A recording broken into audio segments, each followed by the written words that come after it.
All right, so let's talk about the technology and because I'm very curious what this panel thinks. Can you give me your thoughts, Dr. Buttar, and then we need a good question where we can try to pull out the consensus.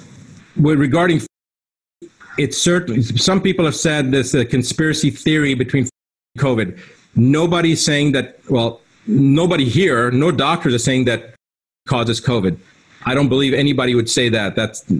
Well, let's ask that question. Does anybody here believe that causes COVID-19?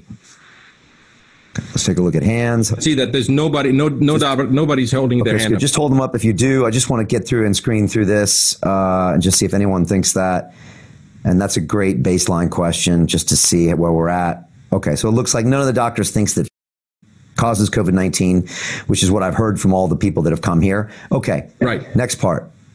Next question would be, does COVID-19, does contribute to some impact that's detrimental on the immune system? Does it have any immunosuppressive component? Okay, hold your hand up if you think it has any immunosuppressive component. Man, I saw the hands fly up right away there.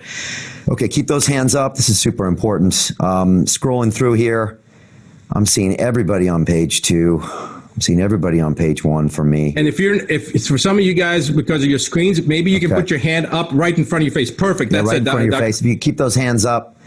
Okay, again, I'm shocked that almost every doctor on this panel thinks that he has something to do with. Well, there's a Dr. Stephen Thane that says I'm unfamiliar with 5G. So there may be some people that are unfamiliar with 5G. Says I'm unfamiliar with 5G. There's a couple that said don't know, and that's fine. That's fair enough. That's a fair question. Some doctors know. There's 2 of them that are saying that they don't know that I've seen so far, but pretty much everybody else is saying it. So, Brian, can I just add one little component to that real quick? Please.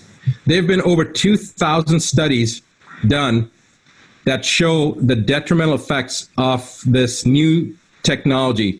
So the 5 millimeter wave, the stuff that we have to go through when we go through TSA, for example, I'm going to be interviewed tonight regarding a declassified Russian governmental document that shows that they knew the detrimental effects of this 5 millimeter technology as far back as the 1980s. And we have a U.S. naval document that shows in 1971 the research that was done on the 5 millimeter, how dangerous it was. But TSA always tells us not to do, there's nothing to worry about. I can tell you that I felt so good when I started seeing this information, because I have never gone through those 5 millimeter, where you raise your arms up and go through security. I have never gone through that. I've missed 2 flights. I always get a pat down. I always get a free massage, by TSA going through that scenario.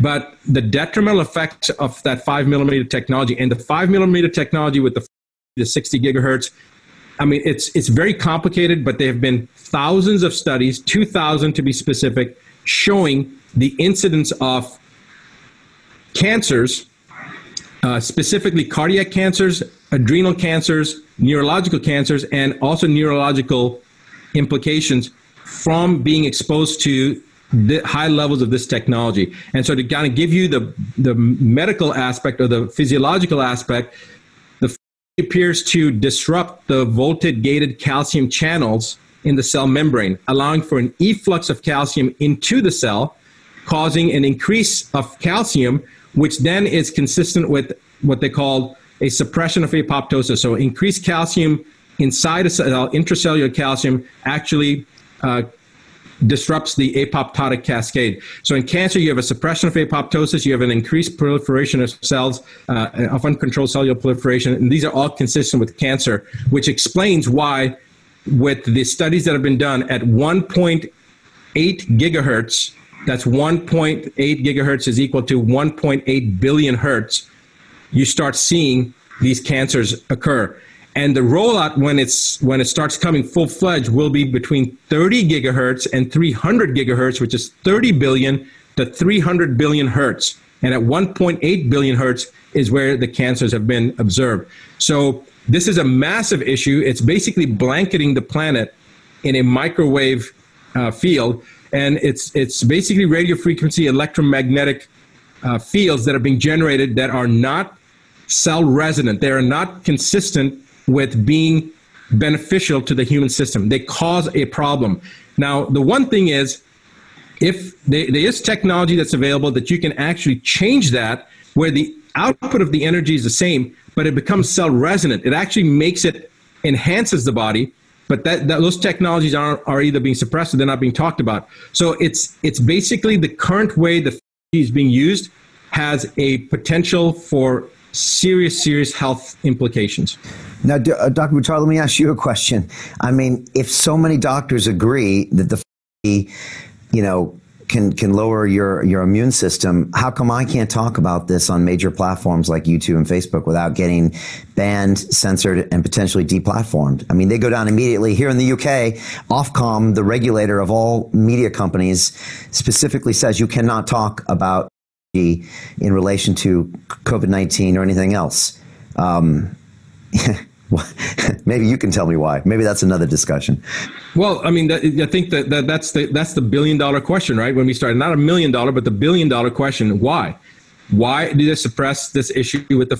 And in the U.S., it's the same thing. It's you want to basically censor your own videos. Boom, just mention and. So there was a news interview that I did with Next News Network that got 9.1 million views in 6 days. And in that interview, they bleeped out a number of times that I was saying stuff. And that was about, they bleeped it out and YouTube still took it down. Okay, because it was evident that it was because I was saying, and technology. And again, it doesn't cause it. And of course, people that are trying to detract from my message or from some of the other doctors' messages, from any of the doctors that are talking about it, they're going to say, oh, Buttar says it causes COVID-19. Okay, so totally take it out of context. And nobody's saying that it caused it. That's the reason I asked that question. Nobody thinks that it causes it, except for the few doctors that said, I don't know, which is a fair thing. If you don't know, you don't know. But those that understand how it works, it's nothing to do with COVID-19. It reduces your immune system and it'll make you susceptible to any virus, any bacteria. And here's the thing, Brian, one thing I forgot to mention, COVID-19 is an enveloped virus. So what happens to the cell membrane, it disrupts the cell membrane technology. So it actually makes these enveloped viruses it makes it easier for them to actually cross that cell membrane, if you want to think of it that way. It allows the enveloped viruses more assimilability. It allows those viruses to assimilate easier, the technology does. But it's not about causing anything with COVID-19. You'd be more susceptible to a bacterial infection, to anything where your immune system could be compromised, and then you could get a issue, you could get some kind of a health challenge. Exposure will contribute to that. It'll decrease your immune system and make you more susceptible to any type of opportunistic infection.